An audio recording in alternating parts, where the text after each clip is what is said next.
महाराष्ट्रातील ताज्या घडामोडी पाहण्यासाठी आजच आपल्या न्यूज 15 मराठी या चॅनलला यूट्यूबवर सबस्क्राईब करा. तसेच इंस्टाग्राम आणि ट्विटरवर फॉलो करायला विसरू नका.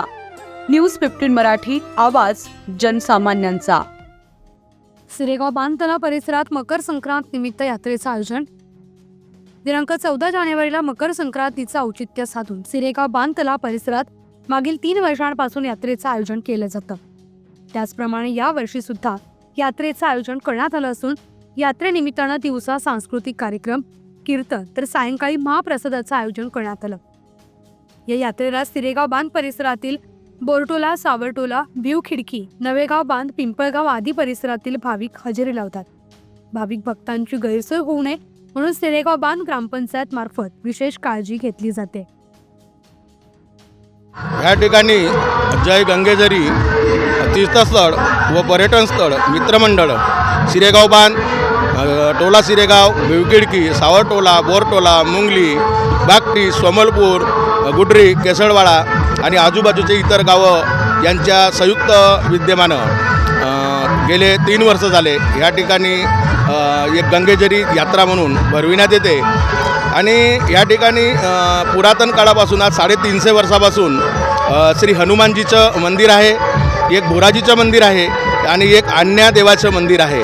अशा प्रकारे ह्या ठिकाणी मंदिर असल्यामुळे पुरातन काळातील ह्या ठिकाणाला एक तीर्थस्थळाचं दर्जासुद्धा प्राप्त आहे. आणि आता नव्यानं या ठिकाणी आम्ही एक पर्यटन स्थळही विकसित करण्याच्या मानसिकतेत आहोत. आणि अशा ह्या ज्याला नॅचरली नैसर्गिक सौंदर्यीकरण असलेल्या ठिकाणी एक यात्रा भरवावी असं आमच्या वरिष्ठ मार्गदर्शक आम्हाला सर्वांना, आम्ही 10-15 लोक एकत्र बसून जेव्हा ठरवलं तेव्हा आम्हाला वाटलं की नवेगाव बांध, नागझिरा, कोटंगाव, इटॅडो यासारख्या पर्यटन स्थळाला लागून असलेल्या या गंगेझरी तलावावर जर आपण एक पर्यटनाचं स्थळ विकसित करण्याच्या माध्यमातून प्रयत्न केलं तर ह्या इलाक्यातील एक पर्यटन हब जो आपण तयार करणार आहोत त्याच्यामध्ये याचाही सुद्धा समावेश होऊ शकतो. आणि त्या अनुषंगानं ह्या ठिकाणी दरवर्षी एक यात्रा भरवून कार्यक्रम केला जातो. वर्षभरामधून जवळपास 1.5 लाख ते 2 लाख भाविक आणि पर्यटक या ठिकाणी भेट देत असतात. ह्या वर्षीसुद्धा दांडिया स्पर्धेच्या माध्यमातून ह्या ठिकाणी कार्यक्रम आयोजित केला गेला आहे.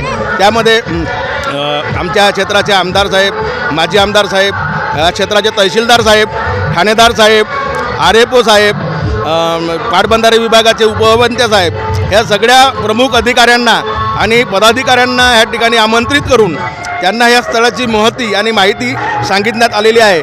आणि भविष्यामध्ये समोर आपण 15-20 दिवसामध्येच ह्या ठिकाणाला राज्य सरकारनं क गटामध्ये कसं दर्जा द्यावा यासाठी माध्यमातून आम्ही प्रस्ताव सादर करणार आहोत.